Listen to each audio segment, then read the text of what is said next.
Salawat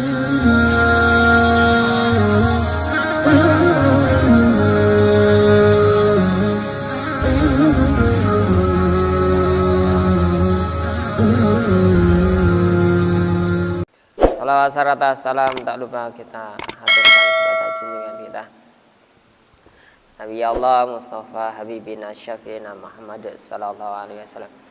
Dengan senantiasa selalu kita membaca salawatnya. Allahumma sholli ala Muhammad wa ala alihi sayyidina Muhammad sallallahu ala sayyidina Muhammad sallallahu alaihi wasallam. Mudah-mudahan salawat kita baca itu membawa keberkahan, membawa kesempurnaan, datangnya rahmat Allah, ya. Allahumma amin.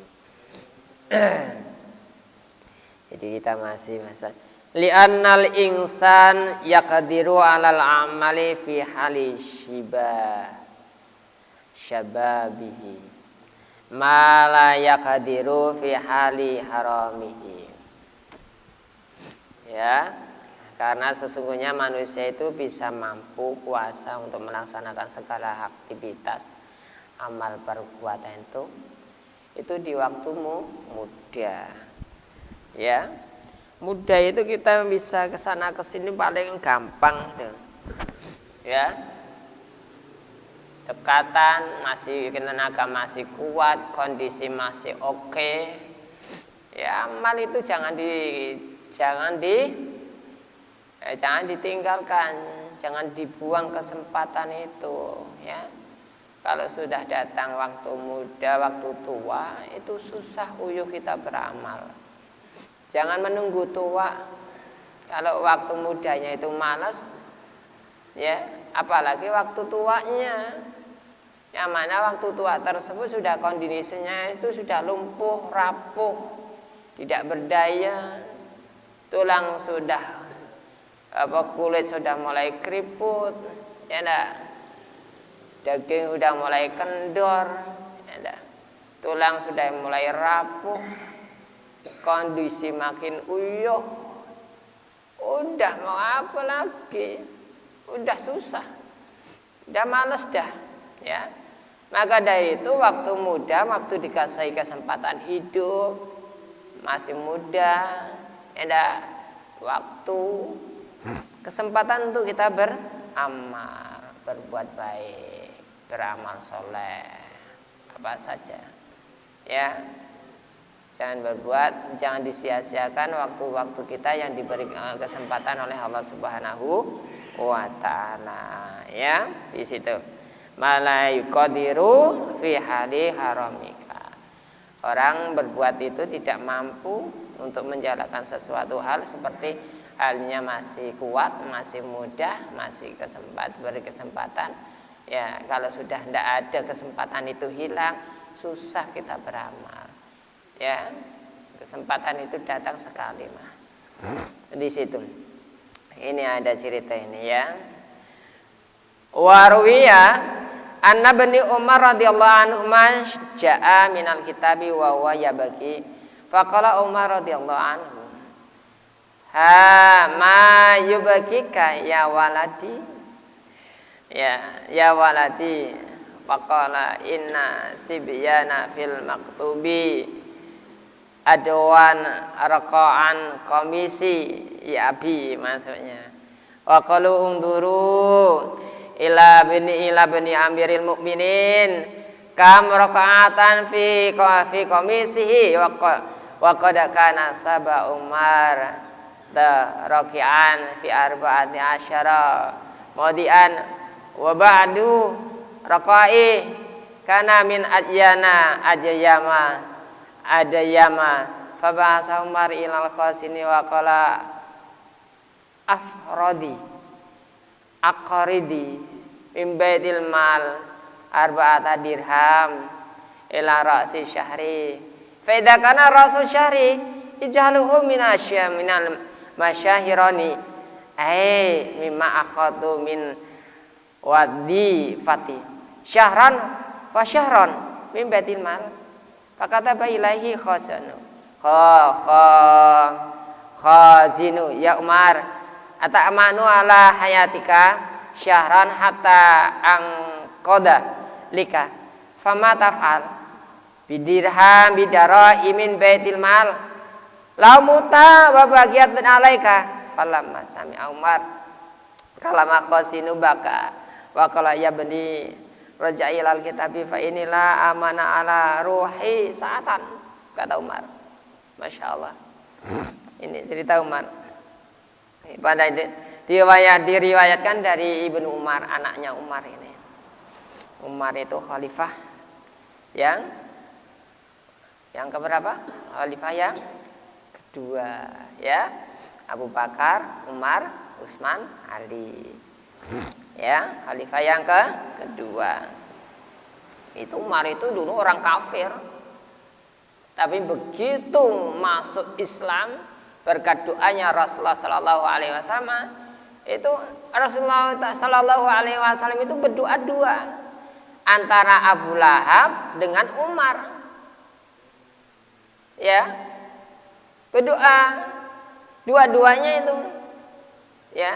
Ya Allah, bizatil Islam bidukhuli Umar. Dengan masuknya Islam, dengan masuknya Umar tersebut, mudah-mudahan Islam tersebut bisa jaya. Ternyata Allah Subhanahu wa taala menghendaki Umar itu yang masuk Islam. Ya. Begitu Umar masuk Islam, dulu paling benci dengan Islam. Sekali begitu masuk kepada dengan Islam, luar biasa. Zuhudnya luar biasa.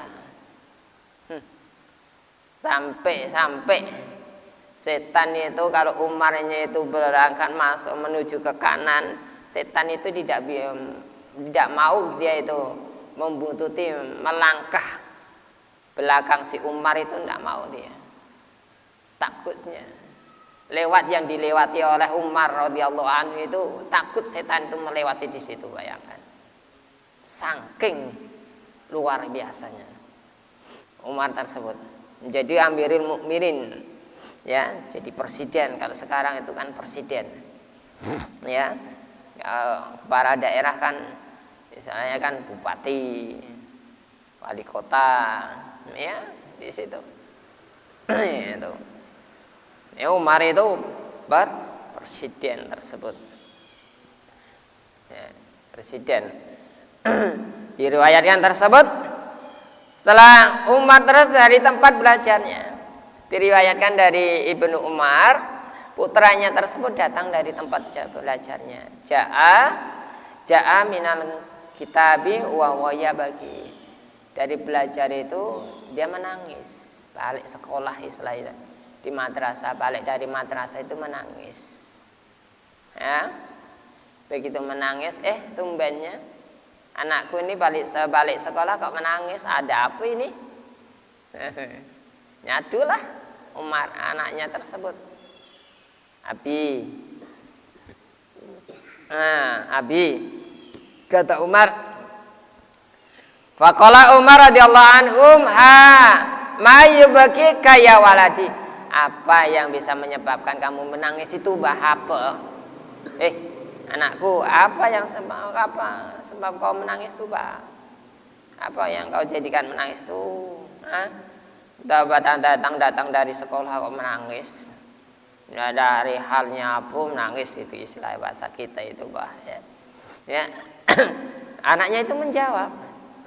Ya, anaknya menjawab.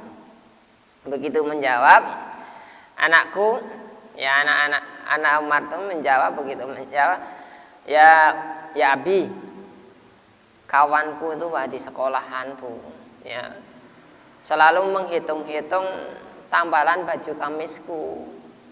Jadi Umar itu anak Umar tersekolah itu pakai bajunya itu tambalan 14 tambalan.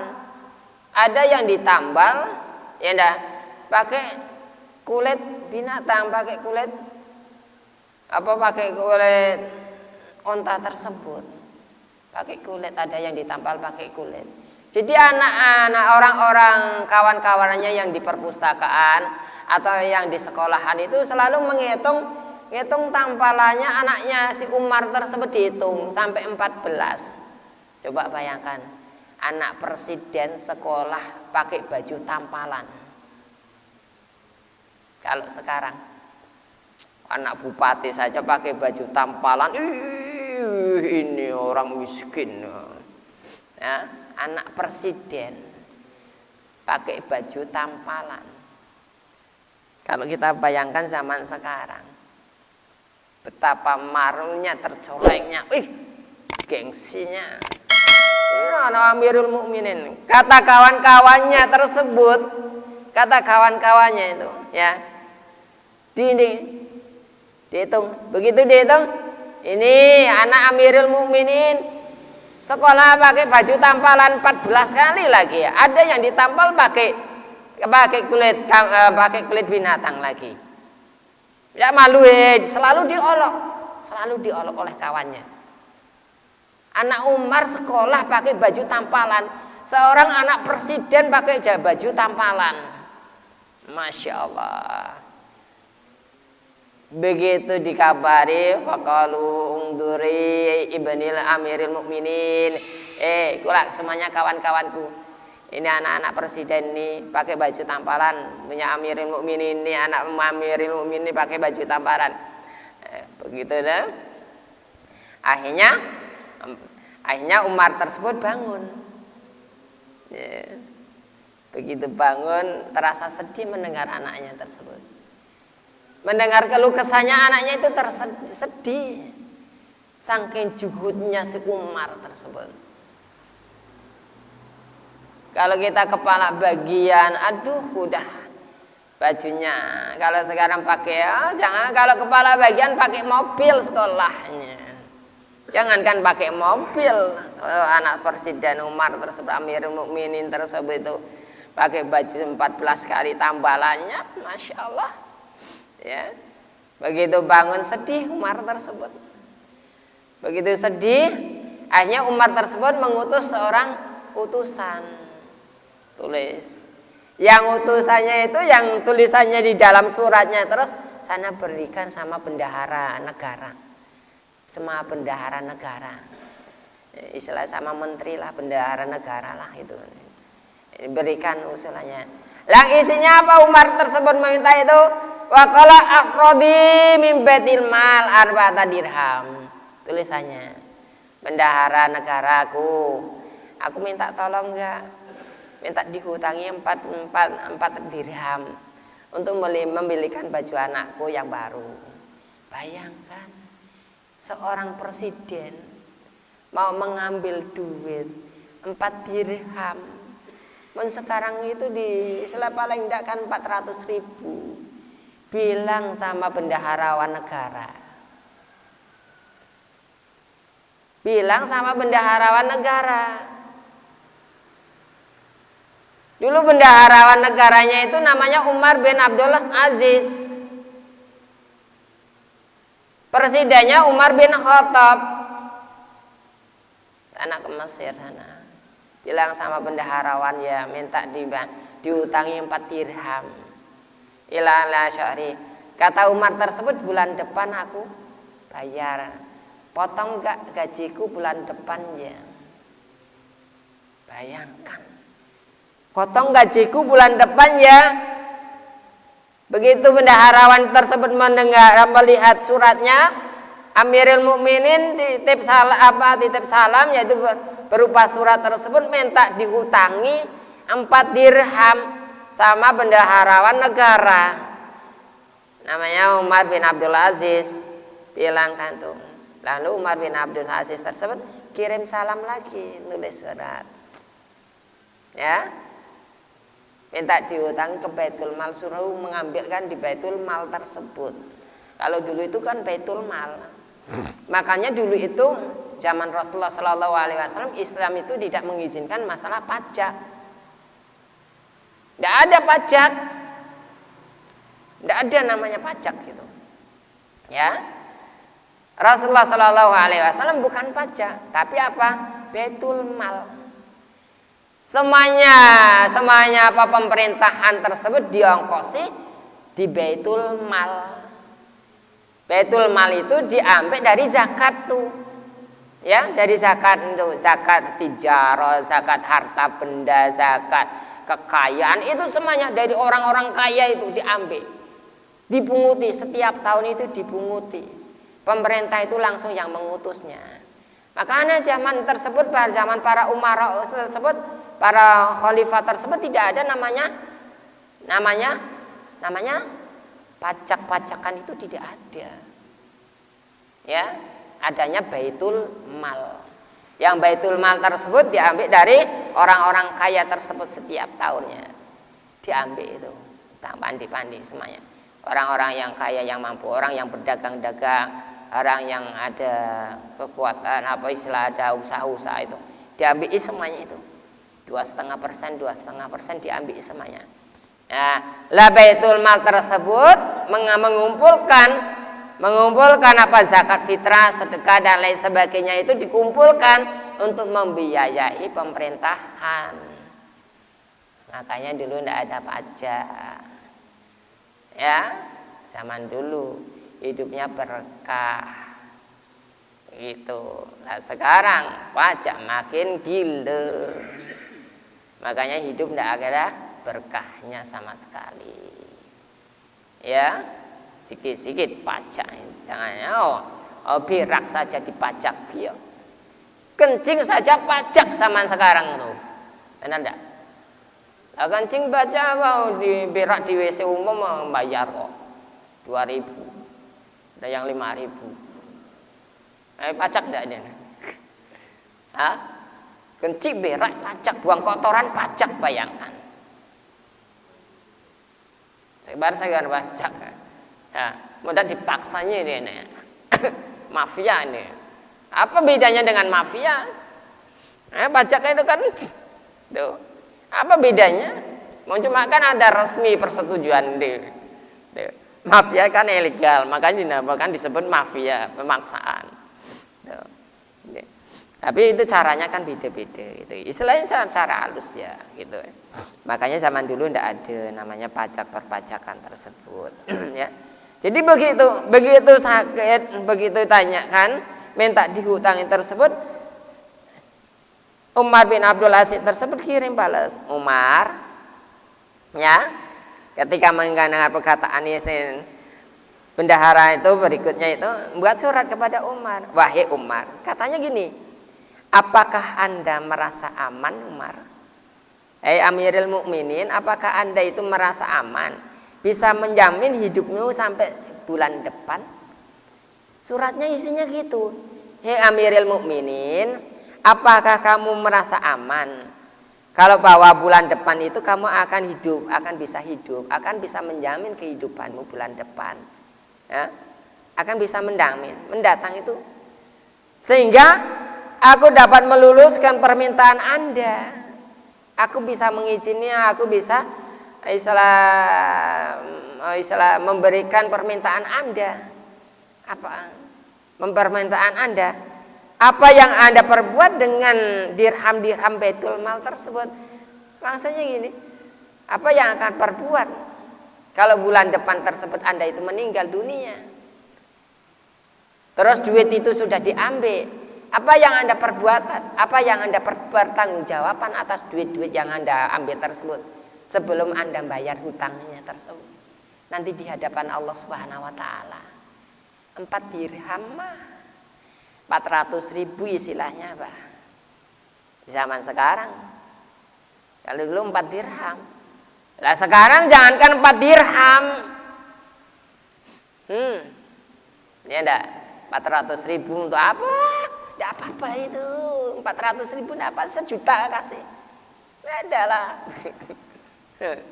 Bayangkan, padahal dituntut oleh Allah Ta'ala. Secuil apapun duit rakyat akan dituntut nanti besoknya. Masya Allah. Disurati apa yang Anda pertanggungjawabkan tersebut.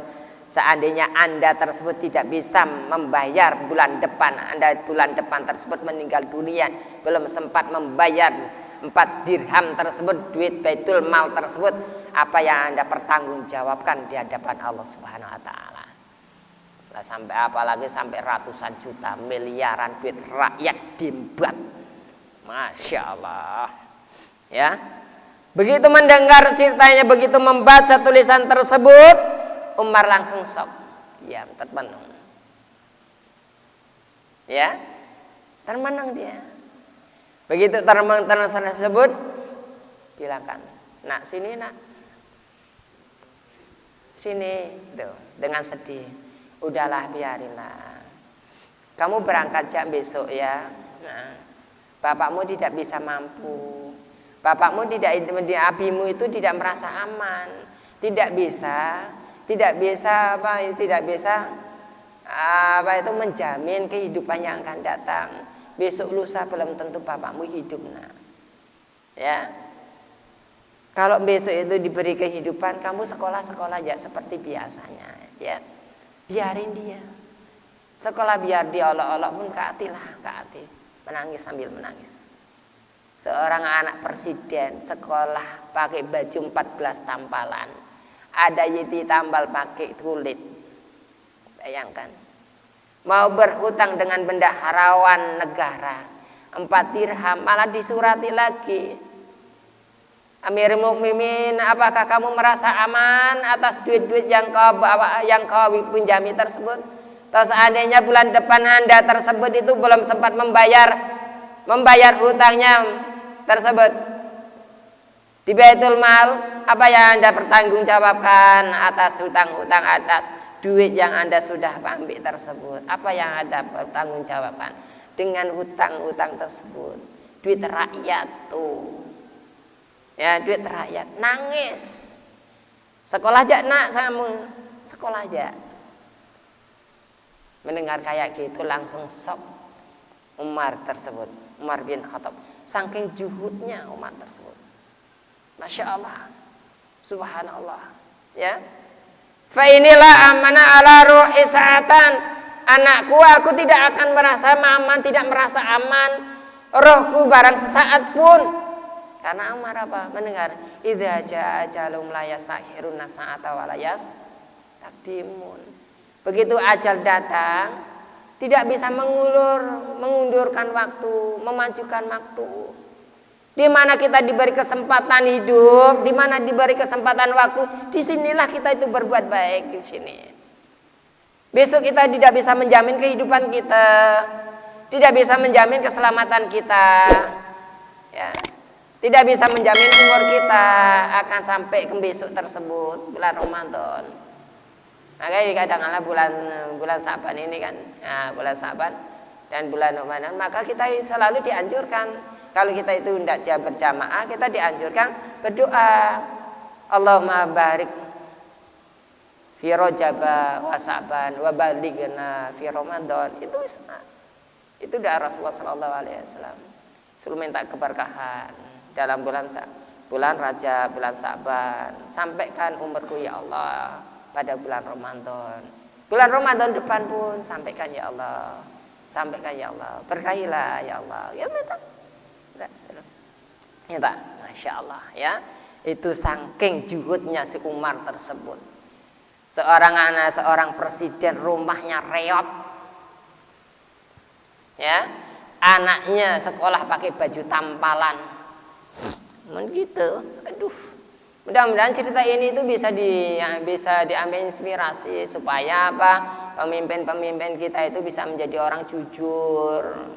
Karena duit rakyat tersebut ya di dunianya itu nyaman mah make, enggak terasa 1 juta 2 juta gampang mah. Serupiah itu akan akan minta dipertanggungjawabkannya nanti di akhirat. Rakyat itu manakala itu menuntut duitku, duit pajak semuanya dituntut oleh rakyat. Nah, dituntut oleh rakyat. 200 sekian juta penduduk negara Indonesia itu ya jiwanya menuntut sama presiden, menuntut di sini, menuntut sama semuanya dituntut itu. Kepala-kepala itu dituntut. Ini duitku, duit ini kenapa? Untuk rakyat masyarakatnya ada yang masih kelaparan itu dosanya besar, dolim. Kenapa kamu itu jadi pemimpin itu rakyatmu masih ada kelaparan, masih ada pembunuhan, masih ada pesengsaraan dan lain sebagainya, dituntut oleh Allah Subhanahu wa taala. Nanti apa yang dipertanggungjawabkannya? Ya, dituntut oleh Allah taala. Jangan serta merta nyamannya makin duit rakyat tiba. Dari Aisyah radhiyallahu anhu dia berkata, Aisyah ini ya. An Aisyah radhiyallahu taala anha annaha qalat ma syabbi'a Rasulullah sallallahu alaihi wasallam salasa ayamin taba'an min khubsin hatta madha ila sabilihi.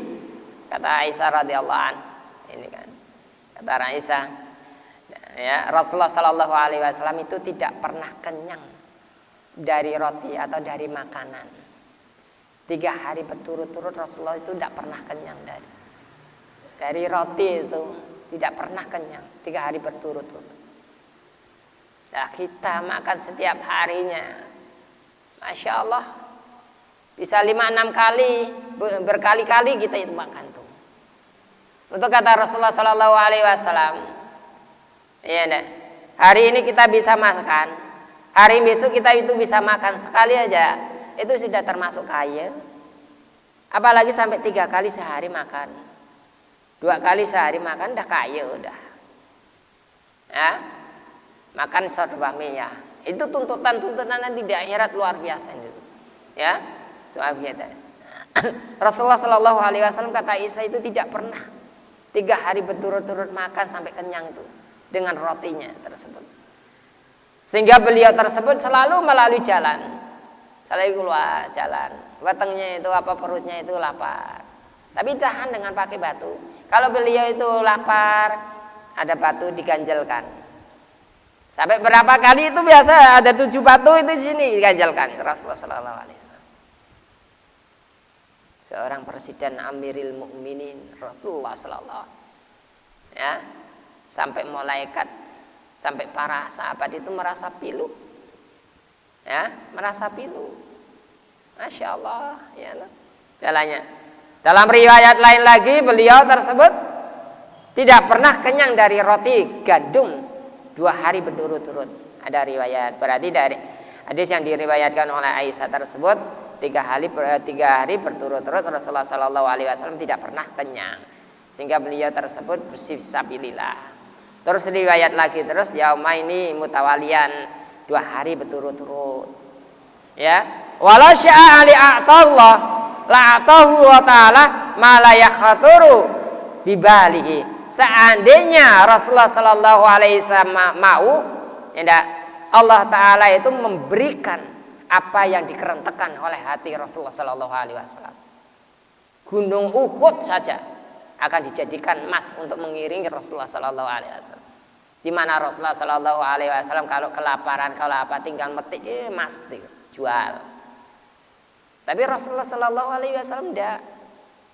Di benak hatinya itu tidak pernah memikirkan hal semacam itu. Mungkin kita susah payah mencari emas ke sana ke sini dan lain sebagainya, emas makin menjauh dengan kita. Ya, adanya emas Teng, Mas Anam, Mas Saipul, gitu. Mas Sulil, ya dah. Memang adanya emas di semuanya ini. Ada menjauh, Masya Allah, ya. Kata Aisyah itu.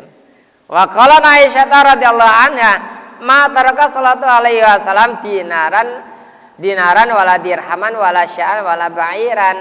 Katanya, kata Rasulullah sallallahu alaihi wasallam, kata Aisyah radhiyallahu anhu dia berkata tersebut, ya.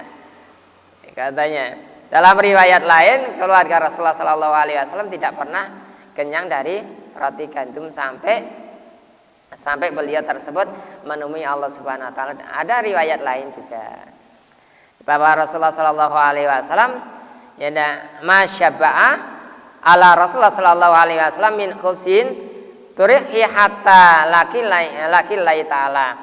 Rasulullah sallallahu alaihi wasallam keluarganya itu tidak pernah kenyang dari roti gandum tersebut, sehingga para keluarganya tersebut menemui Allah Subhanahu wa taala, artinya meninggal dunia.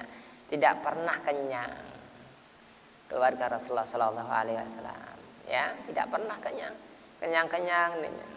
Rasulullah keluarganya tidak pernah menerima zakat, tidak pernah menerima sedekah. Lah kalau sedekah saja dikatakan Rasulullah Shallallahu Alaihi Wasallam as-sadaqatu rakhasun nas, bahwa sedekah itu merupakan apa ya? Merupakan kotorannya manusia. Maka tidak patut bagi ahli Muhammad itu tidak ahli Muhammad, Bani Muthalib, Bani Hashim itu diharamkan menerima zakat fitrah, menerima sedekah, menerima infak. Jadi kalau merasa itu dari keluarga Rasulullah Sallallahu Alaihi Wasallam, dari ahli baitnya Rasulullah Sallallahu Alaihi Wasallam, diharamkan untuk menerima zakat fitrah, menerima sedekah. Ya tidak boleh. Kalau ada di sini, kalau ada masih ada ini di sini, ini ya, kamu mengaku-ngaku keluarga Rasulullah Sallallahu Alaihi Wasallam, kok masih menerima zakat, masih menerima sedekah, oh berarti boleh, ya. Karena keluarga Rasulullah Sallallahu Alaihi Wasallam itu, ahli bait Rasulullah Sallallahu Alaihi Wasallam itu memang diharamkan untuk menerima sedekah, untuk menerima apa? Menerima zakat fitrah. Karena zakat fitrah, sedekah tersebut merupakan kotorannya manusia. Jadi tidak patut bagi keluarga Rasulullah Sallallahu Alaihi Wasallam. Ma taraka alaihi salatu wasallam dinaran wala dirhaman wala syatan wala ba'iran. Nabi Muhammad Sallallahu Alaihi Wasallam meninggal dunia itu tersebut tidak meninggalkan dinar. Artinya Rasulullah Sallallahu Alaihi Wasallam tidak meninggalkan waris, tidak meninggalkan waris. Barang dinar apa duit-duit itu tidak ada, ya. Atau tanah, sebidang tanah tidak ada. Atau istilah pemeliharaannya seperti sapi, domba, lembu, kambing, unta itu tidak ada. Rasulullah. Ada sebidang tanah tapi sudah disedekahkan. Ada unta tapi sudah disedekahkan. Ada kambing tapi sudah disedekahkan oleh Rasulullah Sallallahu Alaihi Wasallam. Jadi Rasulullah Sallallahu Alaihi Wasallam itu meninggal dunia, pulang ke rahmatullah tersebut tidak meninggalkan harta benda. Dua yang ditinggalkan oleh Rasulullah Sallallahu Alaihi Wasallam itu apa? Dua yang ditinggalkan Rasulullah Sallallahu Alaihi Wasallam oleh Rasulullah Sallallahu Alaihi Wasallam, taraktu fi amrayni, yani ing tamasaktum bihima lang tadillu badan. Sepeninggalanku aku tinggalkan dua persoalan, ya, dua perkara, ya. Kalau kamu berpegang teguh dengan dua perkara ini, maka kamu tidak akan sesat. Al-Quran wa sunnah, ya, Quran dan sunnah Rasul. Kalau kita itu selalu berpegang teguh dengan Al-Quran, insya Allah tidak bakalan sesat. Berpegang teguh dengan sunnah, insya Allah tidak bakalan sesat. Tapi kalau kita pola pikirnya itu tidak mengikuti sunnah Rasul, tidak mengikuti Al-Quran, ya itulah akan sesat menyesatkan. Nah, sekarang ada ijma' dan qiyas. Di zaman Rasulullah Sallallahu Alaihi Wasallam tidak ada namanya ijma', tidak ada namanya ijma', karena semuanya itu perkara-perkara itu diadukan oleh Rasulullah Sallallahu Alaihi Wasallam. Ya dah. Setelah zamannya para sahabat, para tabi'in, barulah ada ijma'. Ulama-ulama mufaqqih, para orang-orang alim. Nah, zamannya para sahabat, para tabi'in tidak ada di masalah zaman sekarang. Timbullah qiyas, persamaan hukum. Di sana ada unta, di Indonesia tidak ada. Dari Indonesia mau naik haji ke sana ke Mekah harus pakai unta. Di Indonesia tidak bakalan bisa melewati lautan. Ini memangnya unta itu bisa nyeberangi lautan, bisa menyeberangi samudra pakai pesawat, pakai kapal laut. Di sana tidak ada kapal laut, adanya padang pasir. Makanya itu dikiaskan. Yang penting ada kendaraan. Itulah Rasulullah Sallallahu Alaihi Wasallam tidak pakai topi ini. Nah, kita pakai topi ini. Tidak ada namanya mic. Ya, Kalau dulu dakwah Rasulullah Shallallahu Alaihi Wasallam tidak ada ini keras-keras, lantang suaranya. Sekarang pakai ini, pakai mic terus kiasnya di situ. Jadi kalau kita itu jangan mengatakan orang sedikit-sedikit bid'ah, sedikit-sedikit bid'ah, sedikit bid'ah, dolalah dari ujung rambutmu sampai ujung kakimu itu bid'ah. Dari zaman itu Rasulullah Shallallahu Alaihi Wasallam tidak ada rambut seperti itu tidak ada. Ya, mudah-mudahan kita semuanya paham dengan ini dan kisah Umar dengan anaknya tersebut mudah-mudahan menjadi inspirasi kita. Juhud-juhudlah, berlaku juhudlah, mengurangilah masalah duniawi. Apalagi kita itu sudah umur 40 tahun ke atas, kurangilah masa aktivitas masalah berhubungan dengan duniawi tersebut.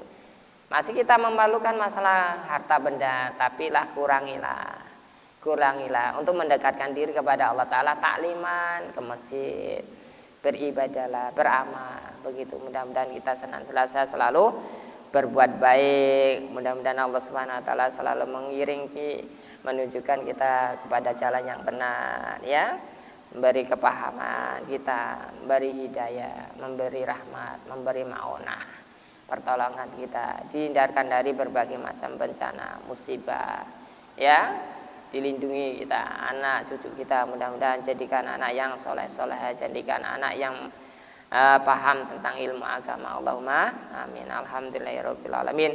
Hamdan zakirin, hamdan syakirin, hamdan amin, hamdan yafiin ya amma wa ikafi mazidah. Ya Rabbana lakal hamdu kama yang bairi jalalika wa adim sultanik. Allahumma ghafir lana dunubana wa liwalidina al-masyana ala ikhwanina wa li ma'alina jamil muslimina asmat mu'minina wal mu'minat. Allahumma salimna min afati dunya wal akhirah fitnatihim innaka ala kulli syai'in qadir. Allahumma ya Allah yasir lana fi umuri dini wa dunya wal akhirah innaka ala kulli syai'in qadir. Ya muqallibal qulub tsabbit qulubana ala dinika wa ala dini Muhammad sallallahu alaihi wasallam wa ala millati Ibrahim alaihi salam wa ighfir lana wa lahum bi rahmatika ya arhamar rahimin. Allahumma afina fi sairil badani dhahiran wa batinan fi afiatin wa salamah bi rahmatika ya arhamar rahimin.